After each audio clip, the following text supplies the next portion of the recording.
मुर्दा थी मेरी कौम तूने प्राण दिए डाल। मुर्दा थी मेरी कौम तूने प्राण दिए डाल। अब आपको हमारे मुख्य अधिवक्ता श्री संजय जी आर्य संबोधित करें। सम्मानित मंच, इस राजकीय उच्च माध्यमिक विद्यालय के खेल मैदान में उपस्थित समाज का वो प्रबुद्ध वर्ग जिसके कंधों पर समाज को दिशा देने का दायित्व है, हमारे आदरणीय शिक्षकगण और वो सहभागी जो आज इस अगस्त क्रांति सप्ताह के प्रारंभिक कार्यक्रम में उस पुण्य आत्मा को अपनी श्रद्धा सुमन अर्पित करते हुए आजादी के उस हिस्से को याद करने के लिए एकत्रित हुए हैं जो हिस्सा इस देश की आजादी के लिए निर्णायक साबित हुआ था। यदि अगस्त क्रांति सप्ताह की बात याद आती है तो याद आता है आजादी की लड़ाई का वह हिस्सा जिसमें पूरी दुनिया द्वितीय विश्व युद्ध के चुंगल में फंसी हुई थी और भारत पर अंग्रेजी हुकूमत के कारण इस बात की भी आशंका जाहिर की जा रही थी कि जापान इस भारत पर भी आक्रमण करेगा और अंग्रेजी हुकूमत ने हमारे जनता और हमारे नेताओं की सहमति के बिना भारत को भी द्वितीय विश्व युद्ध में झोंकने का मार्ग प्रशस्त कर दिया था। मैं याद करूंगा 8 अगस्त को मुंबई उस समय के उस मैदान को, ग्वाला मैदान को, जिसके अंदर भारतीय राष्ट्रीय कांग्रेस का अधिवेशन हो रहा था और उस अधिवेशन में महात्मा गांधी का ही यह विचार था कि आज अंग्रेजी राज जिस द्वितीय विश्व युद्ध के कारण दबाव में है,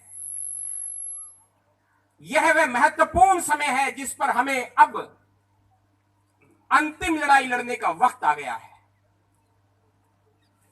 मैं यह याद करूंगा उस 8 अगस्त के दिन को जिस दिन भारतीय राष्ट्रीय कांग्रेस ने यह प्रस्ताव लिया कि अब निर्णायक लड़ाई के रूप में भारत छोड़ो आंदोलन को प्रारंभ किया जाए।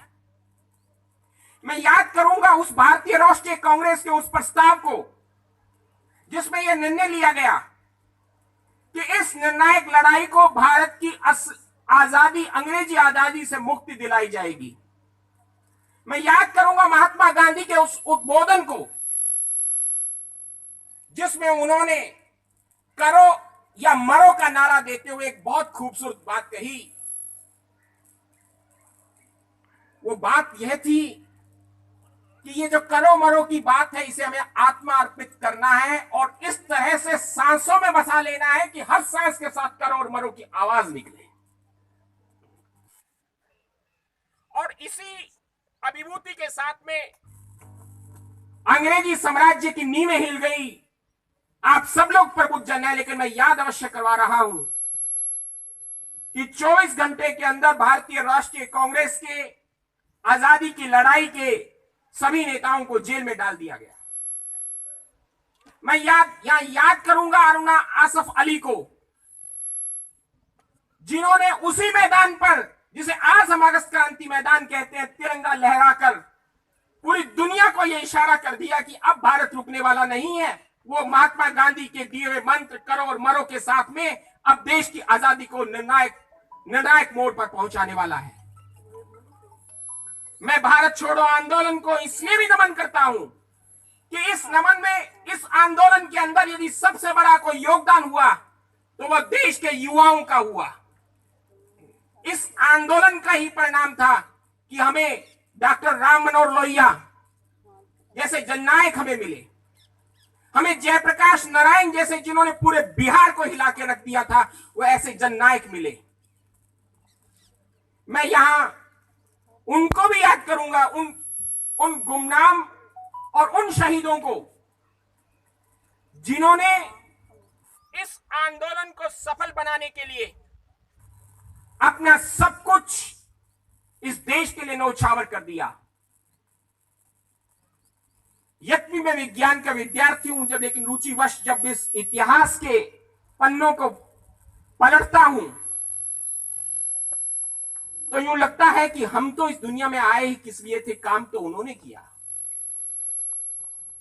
हमारे रोंगटे खड़े हो जाते हैं, हमारे जज्बात प्रभावी हो जाते हैं। लेकिन प्रश्न यह है कि हमारा असली नमन यह है कि हम उन जज्बातों को बनाए रखते हुए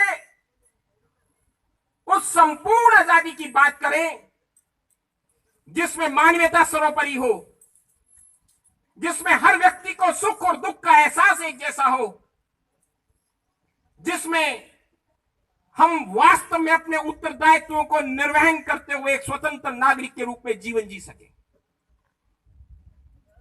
आप सब लोग विद्वान हैं, मैं इन बातों को ज्यादा चर्चा नहीं करूंगा, सिर्फ दो बातें और कहूंगा। आज इस राजकीय उच्च माध्यमिक विद्यालय के मैदान पर हम पौधारोपण कर रहे हैं और यहां से अगस्त क्रांति की शुरुआत कर रहे हैं। यदि हम मनोभाव से एकत्रित हुए हैं तो आज हमें संकल्प लेना चाहिए कि हम इस खेल मैदान को महात्मा गांधी की समर्पियों को अर्पित करते हुए ठीक उसी तरह का रूप दे दें जो एक खेल मैदान को होना चाहिए था। एक व्यक्तिगत उत्तरदायित्व को समझते हुए, व्यक्तिगत उत्तरदायित्व का निर्वहन करते हुए। मुझे याद आता है बचपन, जो आज आपका राजकीय कन्या उच्च माध्यमिक विद्यालय है, वो कभी गांधी पार्क हुआ करता था। वहां एक गांधी जी की प्रतिमा थी।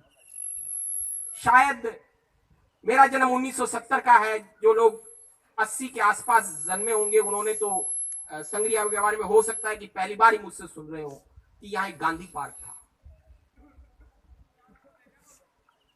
आज गांधी जी के स्मरण करने के लिए मैं मूर्तियां स्थापित करने की बात तो नहीं कहूंगा, लेकिन प्रशासन यहां मौजूद है, ईओ साहब मौजूद है। ये अवसर है कि 150वीं जयंती का कार्य आपके हाथों से संपादित हो रहा है, अगस्त क्रांति सप्ताह बन रहा है। इस खेल मैदान की मैंने बात कही, एक शहर के बीच में एक ऐसा स्थल जो गांधी जी की स्मृति और उनके किए हुए कार्यों को लोगों तक पहुंचाने के लिए, चाहे वाचनालय पुस्तकालय के रूप में हो, उसकी नितांत आवश्यकता है। और मैं समझता हूं कि नगर पालिका हमारी इस रूप में सक्षम है। ठीक बाजार में भी उसके पास में ऐसी संपत्तियां हैं जिसमें ऐसे वाचनालय को गांधी जी के रूप में प्रारंभ किया जा सकता है।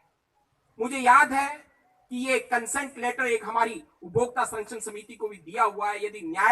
यदि नगर पालिका और प्रशासन ऐसा निर्णय लेती है तो हम उस पुनीत कार्य के लिए उस स्थल को नगर पालिका को भी लौटाने के लिए तैयार है। मैं यहां एक बात का और निवेदन करूंगा, क्योंकि इस 150वीं जयंती के दौरान इस गांधी जीवन दर्शन समिति जिसकी स्थापना की गई है, उसका उद्देश्य भी गांधी जी के विचारों को आने वाली पीढ़ियों तक पहुंचाना है। और मैं समझता हूं कि पुस्तक से अच्छा कोई साथी नहीं हो सकता, विचार क्रांति से बड़ी विचार क्रांति नहीं हो सकती। और हमें उसी रास्ते पर चलकर इस कार्य को, पुनीत कार्य को, क्योंकि ऐसी आत्माएं, चाहे हम महात्मा गांधी की बात करें, चाहे स्वामी केशवानंद की बात करें, अगर ईश्वर का रूप होते हैं, ईश्वर अगर धरती पर अवतार लेते हैं तो ये भी ईश्वर थे। धन्यवाद।